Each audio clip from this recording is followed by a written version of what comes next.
In the last video हमने magnetic dipole movement निकाला था ऑफ एक करंट लूप। एक करंट लूप होगा किसी भी शेप का, सर्कुलर हो चाहे वो आपका स्क्वायर रेक्टेंगल हो, अगर उसके अंदर करंट आई फ्लो हो रही है और उसका एरिया ए है तो उसका जो मैग्नेटिक डायपोल मूवमेंट बनेगा m = IA।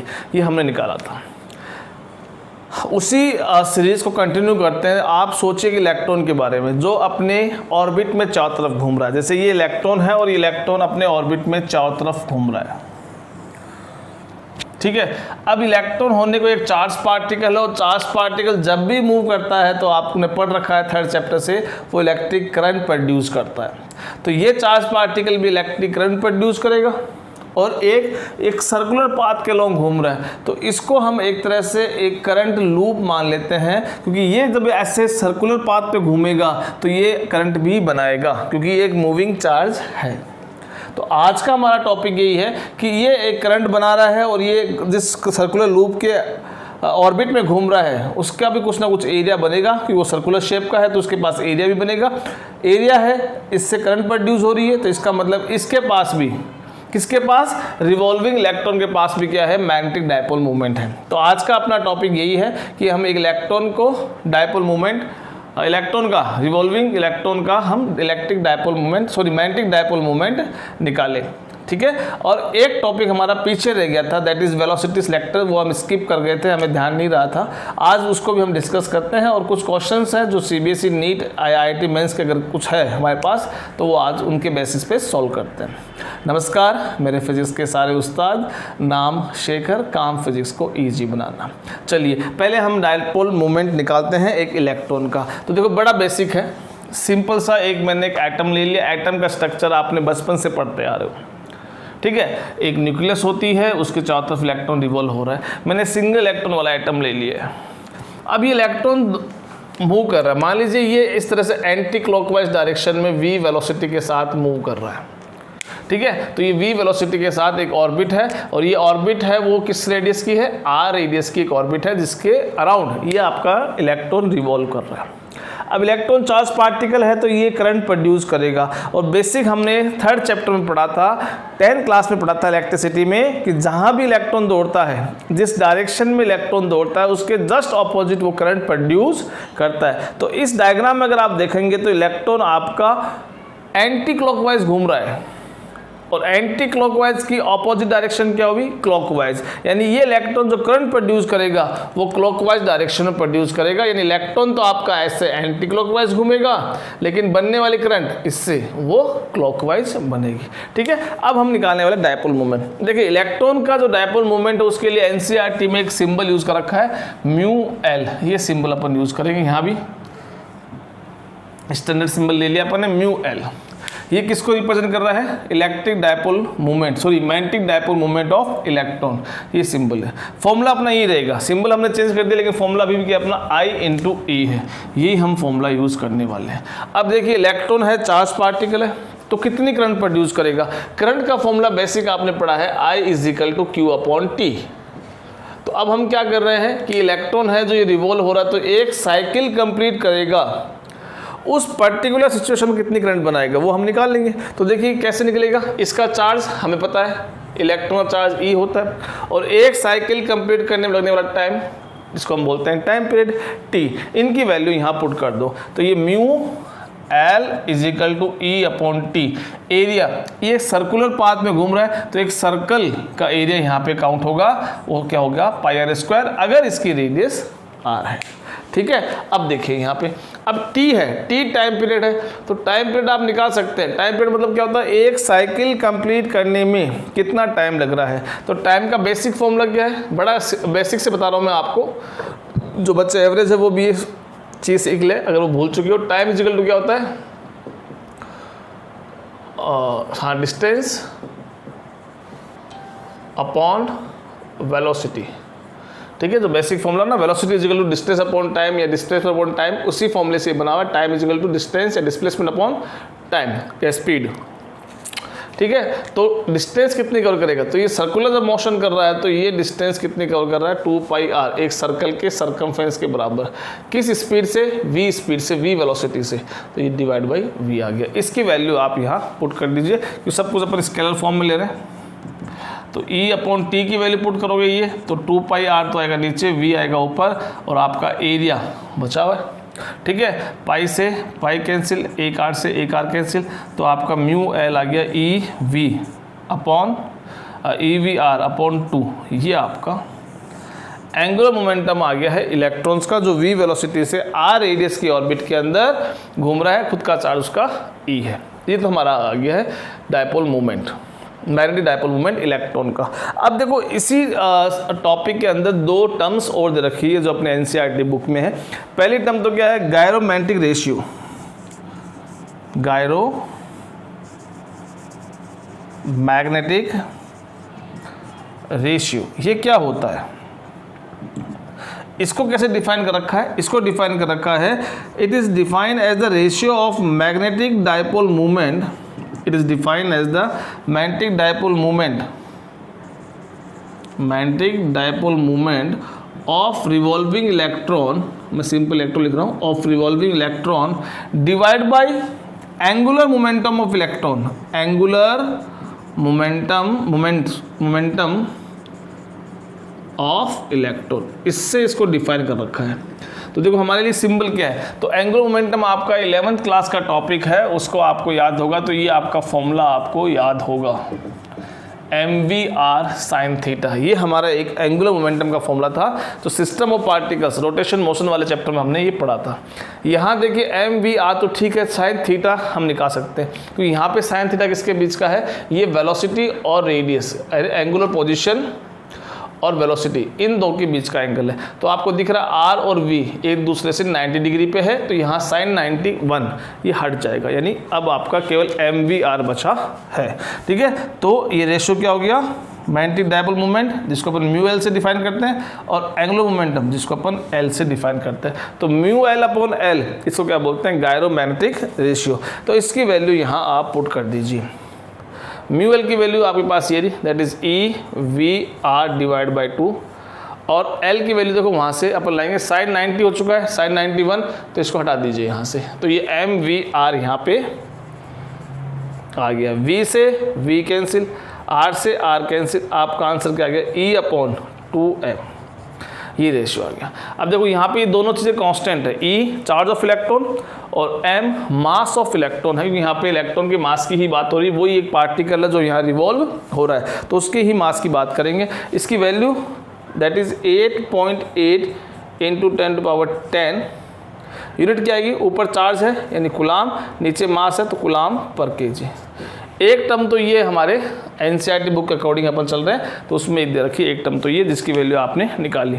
एक टर्म और है, वो टर्म क्या है, magneton, bore magneton, bore magneton, वो क्या होता है वो भी देख लेते हैं।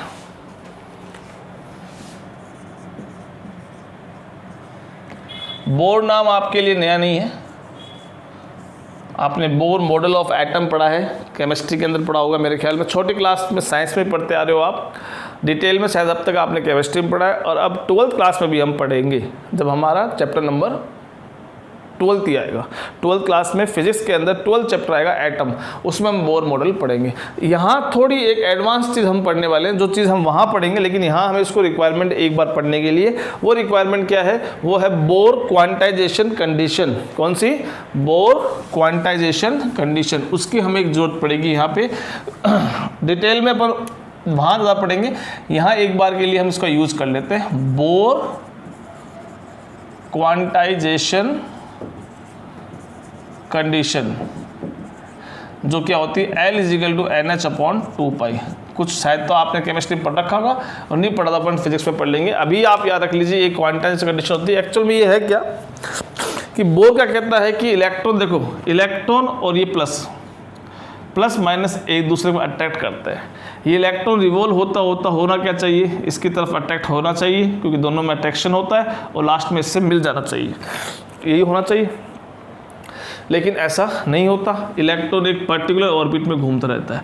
तो इसका रीज़न एक्सप्लेन किया था बोर्ड ने इस कंडीशन थ्रू। वो कहता है कोई भी इलेक्ट्रॉन है किसी पर्टिकुलर ऑर्बिट में घूमता रहेगा, वो अट्रैक्ट नहीं होगा अगर वो इस वाली कंडीशन को सेटिस्फाई करता है। ये कंडीशन क्या है कि उस इलेक्ट्रॉन जो रिवॉल्व हो रहा है स्टेबल ऑर्बिट के अंदर, उस इलेक्ट्रॉन का जो एंगुलर मोमेंटम है L, वो NH/2π के बराबर होना चाहिए। यानी MVR की हेल्प से उसका L निकालिए और वो L जो आएगा वो इसकी वैल्यू के बराबर होना चाहिए। यहाँ पे N क्या है? N है ऑर्बिट नंबर, कौन सी ऑर्बिट पे वो घूम रहा है, सेकेंड, थर्ड, फोर्थ। H क्या है? प्लांक कांस्टेंट, इसकी वैल्यू फिक्स है। 2π पता ही आपको कांस्टेंट है। तो इस तरह से हम L की वैल्यू एक फिक्स निकाल सकते हैं for particular orbit number 1 2 3, N की वैल्यू यहाँ पुट करके। तो ये क्या कह रहा है कि इसकी वैल्यू अगर ये कंडीशन फुलफिल करता है तो हम इसका स्टेबल ऑर्बिट में इलेक्ट्रॉन्स लगातार घूमता रहेगा। तो अब बोर मैग्नेट्रॉन क्या होता है कि यहाँ से देखिए, यहाँ से आइए, μL/L इज इक्वल टू क्या आया था लास्ट में, E/2m यह आया था। और इसको अब यहाँ भेज दीजिए, L को E/2m इंटू L भेज दिया। μL is equal to E/2m, L की वैल्यू कौन सी, वो रखनी है जो सेटिस्फाई करता है। और इसका फाइनल आंसर क्या आ गया, NEH/2πm।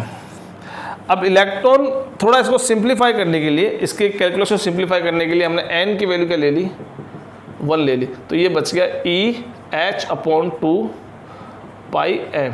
E charge of electron constant, H Planck constant, 2m constant mass of electron, इन सब की वैल्यू पुट करेंगे तो 9.7 इंटू 10⁻24। और है क्या, ये किसके इक्वल आ रहा है, ये डायपोल मूवमेंट के इक्वल आ रहा है, जिसकी यूनिट पता आपको क्या होती है, ampere metre square, IA ampere metre square. ये इसकी वैल्यू होती है 9.7 इंटू 10⁻27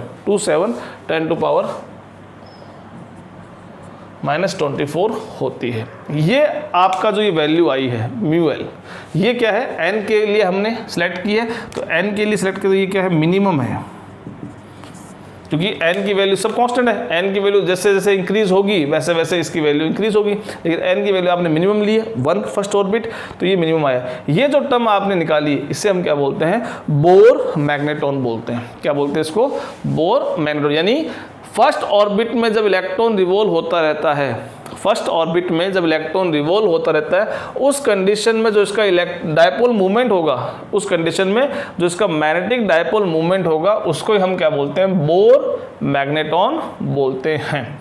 चलिए अब एक चीज़ और है कि देखो, आपका एंगुलर मोमेंटम L भी आपका वेक्टर होता है, एंगुलर मोमेंटम L भी आपका वेक्टर होता है, और डायपोल मोमेंट भी आपने पढ़ा है वो वेक्टर होता है। इन दोनों की डायरेक्शन देखिए आप कैसे निकालेंगे, यहाँ पे ये भी इंपॉर्टेंट है डायरेक्शन निकालना। तो देखो पहली बात तो अभी आपने जो लेटेस्ट सीखा है वो क्या है कि आपकी करंट ऐसे फ्लो हो रही है, तो डायपोल मूवमेंट उस कॉइल का थंब के अकॉर्डिंग बनेगा। थंब का है, अभी देखो करंट हमारी ऐसे फ्लो हो रही है, तो थंब आपका इन्वर्स है, तो इसका मतलब आपका जो μL है वो इनसाइड द पेपर बन रहा है। अब फिर दूसरा कौन सा है यहाँ पे, ये L है। L की वैल्यू अपन कैसे निकालते हो, L का बेसिक फॉर्मूला आपको याद होगा, angular momentum L is equal to R cross P। P यहाँ पे मैग्नेटिक डायपोल मूवमेंट होता है, सॉरी P यहाँ पे क्या होता है, P मोमेंटम होता है, P is equal to mv, याद आया। और P को भी हमने वहाँ वेक्टर माना था, ये 11th क्लास का P है जिसका नाम क्या है, मोमेंटम, मास इनटू वेलोसिटी। और उसको जब वेक्टर माना था तो हमने वहाँ उसकी डायरेक्शन वही मानी थी जो उस चार्ज पार्टिकल की या कोई भी बॉडी है उसकी वेलोसिटी जिस डायरेक्शन में है उसी डायरेक्शन में उसका मोमेंटम हमने लिया था। जैसे ये इलेक्ट्रॉन की बात करूँ, इस इलेक्ट्रॉन की वेलोसिटी इस डायरेक्शन में, तो इसका मोमेंटम भी इसी डायरेक्शन में है। आगे समझ में। तो अब यहाँ से आप देखो तो इसका मतलब क्या हुआ कि ये क्रॉस प्रोडक्ट हो रहा है। क्रॉस प्रोडक्ट पे मैंने आपको पहले बताया है, बार बार अपन फर्स्ट चैप्टर से बार बार ये चीज़ आ रही है और हमने बार बार देखा है कि क्रॉस प्रोडक्ट में क्या होता है कि जिन दो को आप मल्टीप्लाई कर रहे हैं उनके परपेंडिकुलर आपका क्या आना चाहिए, प्रोडक्ट का डायरेक्शन आनी चाहिए। जिन दो वेक्टर को आप मल्टीप्लाई कर रहे हैं उनके परपेंडिकुलर आपकी प्रोडक्ट की डायरेक्शन आनी चाहिए, क्योंकि एंगुलर मोमेंटम भी एक वेक्टर क्वांटिटी है और उसके पास भी डायरेक्शन होगी, और वो डायरेक्शन क्या होगी, इन दोनों के परपेंडिकुलर। तो देखिए वेलोसिटी ये रही आपकी, तो ये रहा आपका v, यानी जो p की डायरेक्शन कौन सी होगी, जो v की है, तो p की डायरेक्शन ये मिल गई हमें, और एंगुलर ये r मिल गया, ये r ये p, ये r ये p। तो पाम रूल सिखाया मैंने आपको, r और p, तो ये क्या बच गया, इधर थंब के साथ कौन आ गया, l आ गया, एंगुलर मोमेंटम। यानी जो एंगुलर मोमेंटम l है वो आउटसाइड द पेपर है, यानी ये लीनियर आपका मैग्नेटिक मूवमेंट है वो तो इनसाइड द हो गया, और एंगुलर मोमेंटम आपका आउटसाइड हो गया। इस तरह से इन दोनों की डायरेक्शन हम देख सकते हैं, दोनों एक दूसरे के इन्वर्स है। इसलिए आप देखोगे कि इसको हम लिखते हैं कई बार वेक्टर फॉर्म में। देखो इसको अगर मैं वेक्टर फॉर्म में लिखूँ तो इस पे वेक्टर आएगा, इस पे वेक्टर आएगा, दोनों एक दूसरे अपोजिट है, तो ये माइनस साइन भी आ जाएगा। तो इसको इस तरह से वेक्टर फॉर्म में भी हम लिख सकते हैं। ठीक है, ये हमारा बोर मैग्नेटोन और डायपोल मूवमेंट हो गया। अब एक टॉपिक और है जो वेलोसिटी सिलेक्टर हमारा रह गया था पीछे, वो हम पढ़ लेते हैं। वो टॉपिक किसका था, कंबाइंड इलेक्ट्रिक मैग्नेटिक फील्ड। एक टॉपिक साइक्लोट्रॉन था जो हमने ऑलरेडी पढ़ लिया है, वीडियो अपलोडेड है, उसमें हमने ये देख लिया था कि कैसे हम कंबाइंड इलेक्ट्रिक और मैग्नेटिक फील्ड का यूज़ करके एक चार्ज पार्टिकल को कंटिन्यूसली मूव करवाते हैं। ठीक है, तो ये टॉपिक भी वो कंबाइंड इलेक्ट्रिक और मैग्नेटिक फील्ड को लेके ही है। कैसे है ये, हम क्या करते हैं, एक ऐसा रीजन बनाते हैं, एक स्पेस ऐसा बनाते हैं जहाँ पे दोनों चीज़ें हो। जैसे मान लो ये मैंने एक प्लेट ले ली, ये प्लेट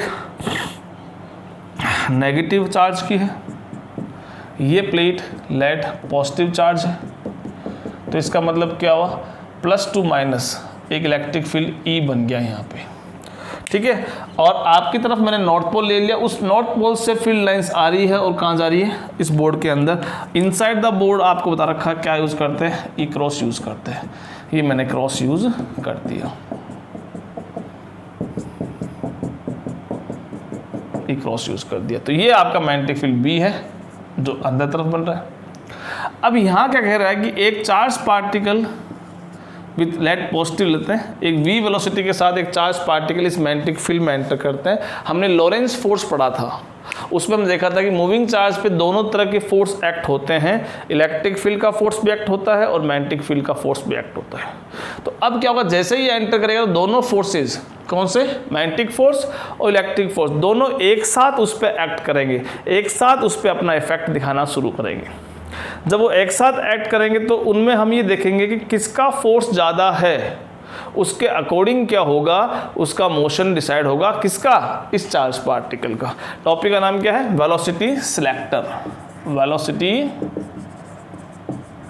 सिलेक्टर की स्पेलिंग यही होनी चाहिए। देखिए आइए यहाँ पे, तो देखिए अब सिचुएशन देखिए, अगर मान लीजिए if F E is less than F B, यहाँ का जो मैग्नेटिक फोर्स है, देखिए फोर्स इलेक्ट्रिक फील्ड से कितना बनेगा, क्यू ई, फॉर्मूला पता है आपको। मैग्नेटिक फोर्स कितना बनता है charge particle, Q V B sine theta. लेकिन देखो v और b के बीच का एंगल कितना है, ये रहा v, ये रहा b, 90 डिग्री है, साइन 90 1 हो गया, इसको हमने लिखा नहीं। ठीक है, ये दोनों फोर्स है। अगर इलेक्ट्रिक फील्ड छोटा है, मैग्नेटिक फील्ड डोमिनेट कर रहा है वहाँ पे, वो ज़्यादा वैल्यू है, तो क्या करेगा, वो मैग्नेटिक फोर्स के अकॉर्डिंग अपना मोशन डिसाइड करेगा। और मैग्नेटिक फोर्स की डायरेक्शन हम किससे निकालते हैं, फ्लेमिंग्स लेफ्ट हैंड रूल से निकालते हैं। वो कैसे निकालेंगे, ये मैग्नेटिक फील्ड लाइंस अंदर जा रही है, वेलोसिटी इधर है, फोर्स ऊपर तरफ। तो अगर ये कंडीशन होगी, तो this charge particle will deflect upwards when your magnetic field is greater than your electric field. और suppose if your electric field is greater than, तो ये पॉजिटिव चार्ज है, पॉजिटिव चार्ज का इलेक्ट्रिक फील्ड लाइंस ये रही, तो ये negative तरफ अट्रैक्ट होगा, इस तरफ आएगा, यानी इसका डिफ्लेक्शन इस तरफ हो जाएगा, if electric field is greater then magnetic field. लेकिन आप ये चाहते हैं कि हम इसको बिना डिफ्लेक्ट हुए सीधा का सीधा इस रास्ते के साथ साथ इसको हम सीधा का सीधा लेके आ जाएं। उस कंडीशन में हमें क्या करना है, तो देखो इन दोनों फॉर्मूले फोकस करो आप। इस मोशन में क्या हो रहा है, ना तो उसका चार्ज चेंज हो रहा, चार्ज सेम है, इलेक्ट्रिक फील्ड आपने कांस्टेंट प्रोड्यूस किया है, मैग्नेटिक फील्ड भी आपने कांस्टेंट प्रोड्यूस किया है, एक चीज़ आपने छोड़ दी यहाँ पे, क्या, वेलोसिटी। यानी अब वेलोसिटी डिसाइड करेगा कि ये इस तरफ मुड़ेगा, इस तरफ मुड़ेगा, ये अनडिफ्लेक्टेड आएगा। यानी वेलोसिटी का सिलेक्शन आप ऐसा कीजिए कि ये बिल्कुल अनडिफ्लेक्टेड होके सीधा का सीधा अपने एक्चुअल पाथ के अकॉर्डिंग आ जाए। यानी वेलोसिटी का सिलेक्ट करना है, इसका मतलब वेलोसिटी सिलेक्टर है। तो वो कब पॉसिबल होगा, जब ये दोनों फोर्स इक्वल हो जाएंगे। सीधी सी बात है, कॉमन सेंस है कि ये इलेक्ट्रिक फील्ड और मैग्नेटिक फील्ड अगर आपके दोनों इक्वल हो जाते हैं तो आपका बिल्कुल चार्ज पार्टिकल अनडिफ्लेक्ट हुए सीधा का सीधा निकल जाएगा। तो उसके लिए क्या वेलोसिटी होनी चाहिए, वही तो टॉपिक है। तो F is equal to Q E, F is equal to Q V B, Q से Q cancel, so velocity is equal to E divide by B। ये हमारा वेलोसिटी सिलेक्टर का फॉर्मूला आ गया है। ठीक है, यानी अगर इलेक्ट्रिक फील्ड पता है हमें, मैग्नेटिक फील्ड पता है, इन दोनों का रेशियो निकालो। वो रेशियो स्पीड की फॉर्म आएगा, मीटर पर सेकेंड। उस स्पीड के साथ अगर उस चार्ज पार्टिकल को आप भेजेंगे तो वो क्या होगा, अनडिफ्लेक्टेड होके सीधा का सीधा आ जाएगा। ये हमारा वेलोसिटी सिलेक्टर का टॉपिक है। अब इस पर कुछ क्वेश्चन करते हैं। तो देखो जी मेंस का क्वेश्चन लेटेस्ट आया हुआ, वो करता हूँ, आपकी स्क्रीन पे है, पहले आप सॉल्व कीजिए, पॉज करके फिर मैं बताता हूँ। जी 2020 का क्वेश्चन है, वेलोसिटी सिलेक्टर के बेसिस पे। क्वेश्चन का कह रहा है आपसे कि एक पार्टिकल है v इस वेलोसिटी से आ रहा है, इसका इलेक्ट्रिक फील्ड गिवन है और वहाँ पे अब आपको मैग्नेटिक फील्ड बताना है ताकि वो अनडिफ्लेक्टेड हो जाए। ठीक है, तो आपका सिंपल, अभी आपको फॉर्मूला बताया है, तो ये सिंपल मैग्नीट्यूड निकालने में कोई दिक्कत नहीं आएगी। सिंपल आप फॉर्मूला में वैल्यूज पुट कर दीजिए। e की वैल्यू कितनी है, 300। हाँ, ये ध्यान रखो 300 सेंटीमीटर डिवाइड में है, तो सेंटीमीटर को मीटर में चेंज करेंगे 10 टू पावर -2 से, जो ऊपर +2 बन जाएगा, तो ये एक्चुअल में हो जाएगा 30,000 वोल्ट पर मीटर बन जाएगा। आप चेंज कर दे सकते हैं। वेलोसिटी कितनी है, 6 × 10 टू पावर 6 है। ठीक है, तो अब देखो 4 और ये कैंसिल हो गए, 10 टू पावर 4 बच गया, सॉरी 2 बच गया, और ये 2 ऊपर जाएगा, ये कैंसिल हो गया, ये 2 आ जाएगा, 1/2 0.5 और ये 5 × 10 टू पावर -3 टेस्ला। ये आपका सॉल्यूशन आ जाएगा, इसको आप सोल्व करेंगे तो। ठीक है, लेकिन अब यहाँ तक तो कोई दिक्कत नहीं, लेकिन वो क्वेश्चन देखो ये 2 ऑप्शन में आ रहा है। डायरेक्शन हमें पता कर लिए, तो डायरेक्शन देखने के लिए देखिए एक बार इसको आप डायग्राम से समझिए। कैसे समझेंगे इसको, क्वेश्चन दे रखा है कि आपका वेलोसिटी जो है पार्टिकल की वो तो आई डायरेक्शन में, इलेक्ट्रिक फील्ड जो बन रहा है आपका वो वाई एक्सिस पे बन रहा है, सॉरी। अब वो मैग्नेटिक फील्ड इतना तो बन गया है, पर ये किस डायरेक्शन में बन रहा है वो आपको बताना है, वो कैसे निकालेंगे। तो देखो फ्लेमिंग लेफ्ट हैंड रूल जब आपको सिखाया गया था, इसी चैप्टर में आप मिल जाएगा, आपको पीछे की सीरीज में जाएंगे आप, तो Fleming left hand rule basically proton के लिए बना हुआ है। प्रोटॉन मतलब पॉजिटिव चार्ज के लिए, अल्फा पार्टिकल भी हो सकता है, पॉजिटिव चार्ज के लिए बना हुआ है। यानी पॉजिटिव चार्ज की वेलोसिटी देखनी है, पॉजिटिव चार्ज के लिए मैग्नेटिक फील्ड देखना है और फोर्स देखना है। लेकिन अपने क्वेश्चन में अभी यहाँ इलेक्ट्रॉन गिवन है, कौन सा गिवन है, इलेक्ट्रॉन। तो वहाँ भी मैंने आपको बताया था कि आप क्या कीजिए, आप Fleming left hand rule apply कर दीजिए, किसके अकॉर्डिंग, उसे पॉजिटिव मानते हुए। अब जो भी आपकी डायरेक्शन का आंसर आ रहा है, डायरेक्शन अपवर्ड्स आ रही है पॉजिटिव चार्ज के लिए, इसका मतलब इलेक्ट्रॉन के लिए वो डाउनवर्ड्स कर दीजिए। ये मैंने वहाँ बताया था, रिवर्स कर दीजिए उसको। तो यहाँ भी अपन को ये देखना है। यहाँ देखिए आप, इलेक्ट्रिक फील्ड आपका ऐसे बन रहा है, वेलोसिटी इलेक्ट्रॉन की इस तरफ है और मैग्नेटिक फील्ड बताना है। तो अब देखो ये जो आपका मैग्नेटिक फील्ड है उसकी वैल्यू हम कैसे निकालेंगे, वो अनडिफ्लेक्टेड जा रहा है, अनडिफ्लेक्टेड जा रहा है, इसका मतलब जैसा है वैसा का वैसा जा रहा है, इस वेलोसिटी इधर इस डायरेक्शन में जा रहा है। ठीक है, तो अगर इलेक्ट्रिक फील्ड, इसका मतलब देखो इलेक्ट्रिक फील्ड इधर बन रहा है, इसका मतलब इधर कौन है, वो अभी जो मैंने बनाया था ना प्लेट, ये पॉजिटिव चार्ज की प्लेट मान लो और इधर मान लो नेगेटिव चार्ज की प्लेट है। अब सीधी सी बात देखो, अगर यहाँ से इलेक्ट्रॉन आ रहा है इस डायरेक्शन में अलोंग एक्स एक्सिस, तो अगर इलेक्ट्रिक फील्ड स्ट्रॉन्ग होता, तो यानी इलेक्ट्रिक फील्ड अगर स्ट्रॉन्ग होता तो ये इस तरफ डिफ्लेक्ट होता, यानी इस पर लगने वाला फोर्स इधर होता। और मैग्नेटिक फील्ड स्ट्रॉन्ग होता तो ये इसके अपोजिट इधर मूव करता, मैग्नेटिक फील्ड स्ट्रॉन्ग होता तो इस पर लगने वाला फोर्स इधर होता। अब इस पे जो फोर्स लग रहा है एक्चुअल में उसके अपोजिट प्रोटॉन पे लग रहा है, तो हम कैसे निकालेंगे? तो देखो इस पे लगने वाला फोर्स ऊपर है, ये फोर्स आ गया। मैग्नेटिक फील्ड हमें नहीं पता है लेकिन हमें वेलोसिटी पता है, ये वेलोसिटी है, ये मैग्नेटिक फील्ड है। अगर मैं ये पॉजिटिव चार्ज मानता हूं तो ये फोर्स की डायरेक्शन आ गई, ये वेलोसिटी डायरेक्शन आ गई, तो मैग्नेटिक फील्ड इनसाइड हो गया है। अगर हम इसको पॉजिटिव चार्ज मान लेते हैं, फ्लेमिंग लेफ्ट हैंड लगाते हैं, तो ये फोर्स दिख रहा है ऊपर, ये मैग्नेटिक फील्ड दिख रहा है, सॉरी वेलोसिटी दिख रही है और मैग्नेटिक फील्ड अंदर दिख रहा है। पर मैंने कहा कि आप आंसर निकाल लीजिए प्रोटॉन मान के, फिर उसका अपोजिट कर दीजिए। तो हमें मैग्नेटिक फील्ड पता करना है। तो अब अगर प्रोटॉन माने तो मैग्नेटिक फील्ड ऐसे आए अंदर की तरफ, इलेक्ट्रॉन के लिए क्या होगा? आप आउटवर्ड्स मान लो, यानी ये डायरेक्शन क्या होगी? पॉजिटिव जेड, अंदर वाली कौन सी है? Negative Z. तो आंसर क्या जाएगा आपका? Plus Z direction. ये आपका क्वेश्चन हो गया है। एक क्वेश्चन और कर लेते हैं, आपकी स्क्रीन पे सॉल्व कीजिए, उसके बाद देखते हैं। जी 2019 का क्वेश्चन है। देखिए इसमें क्या दे रखा है कि ये कह रहा है कि एक सिंपल पहले एक मैग्नेटिक फील्ड था केवल, और उसके अंदर आपने एक चार्ज पार्टिकल को भेज दिया। जो चार्ज पार्टिकल के पास जो चार्ज है वो इलेक्ट्रॉन जितना चार्ज ही है, और वो जैसे एंटर करेगा तो केवल मैग्नेटिक फील्ड है तो उस चार्ज पार्टिकल को सर्कुलर मोशन करवाएगा। लेकिन क्वेश्चन में कह रहा है कि अब हमने अचानक से वहाँ इलेक्ट्रिक फील्ड अप्लाई कर दिया, और जैसे इलेक्ट्रिक फील्ड अप्लाई किया तो जो चार्ज पार्टिकल सर्कुलर मोशन करने वाला था उस इलेक्ट्रिक फील्ड के फोर्स लगने से वो अब अनडिफ्लेक्टेड हो गए। ऐसे मान लीजिए कि वो सर्कुलर मोशन ना करके अब सीधा का सीधा जाने लग गया। तो अब पूछ रहा है आपसे कि आपने उसका मास बताना है चार्ज पार्टिकल का, उसका मास बताना है उस चार्ज पार्टिकल का। तो देखो सीधी सी बात है, यहाँ आ जाइए। अब अनडिफ्लेक्टेड जा रहा है तो दिमाग में वेलोसिटी सेलेक्टर आ गया, फॉर्मूला अपने पास क्या आ गया? E/B आ गया। E क्वेश्चन में गिवन है, B क्वेश्चन में गिवन है, V नहीं गिवन है, और बातें गिवन है। ठीक है, देखिए यहाँ से देखिए सर्कुलर मोशन के लिए आपने फॉर्मूला पढ़ा है Q = mv/qb। ठीक है, R गिवन है, R गिवन है, V नहीं गिवन है, नहीं गिवन है, B नहीं गिवन है। तो हम क्या करते हैं, यहाँ से V की वैल्यू निकाले, क्योंकि हमें मास निकालना है, मास को रखना फॉर्मूले में, वेलोसिटी हमें हटा देनी है। तो देखो ये हो गया Q/B/R/m,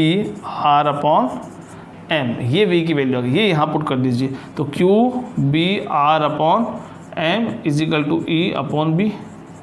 मास निकालना है, बस हो गया क्वेश्चन आपका। मास निकालना है, मास निकालने के लिए Q/B² R/E कर दीजिए। अब सबकी वैल्यू पुट कर दीजिए।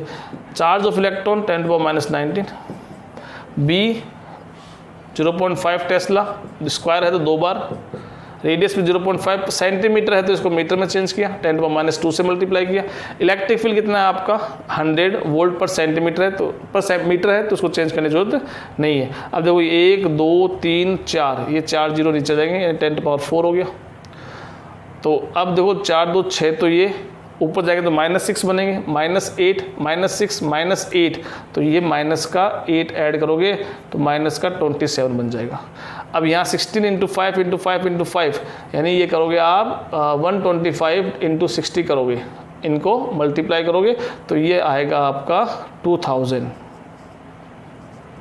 = तो ये 2 × 10⁻24 kg, ये आपका आंसर आ जाएगा। ऑप्शन में आप देख लीजिए। ठीक है, तो ये कुछ हमने वेलोसिटी सेलेक्टर के लिए क्वेश्चन कर लिए थे। ठीक है, डायपोल मूवमेंट के लिए हमने पहले भी कर चुके हैं, इसलिए मैंने इसको क्वेश्चंस नहीं किए यहाँ पे इलेक्ट्रॉन्स को लेके। उसके अलावा हमने बहुत सारे क्वेश्चन पिछले वीडियो में किए थे। तो अब हम अगले वीडियो मिलेंगे, अगले वीडियो में कोशिश करते हैं गैल्वेनोमीटर स्टार्ट किया जाए, उसका कंस्ट्रक्शन पढ़ा जाए, सेंसिटिविटी पर डिस्कस किया जाए, फिर एक वीडियो और हमें रिक्वायरमेंट पड़ेगी इस चैप्टर को कंप्लीट करने के लिए। ठीक है, देखते रहिए सारे चैनल, सारे video. Thank you so much.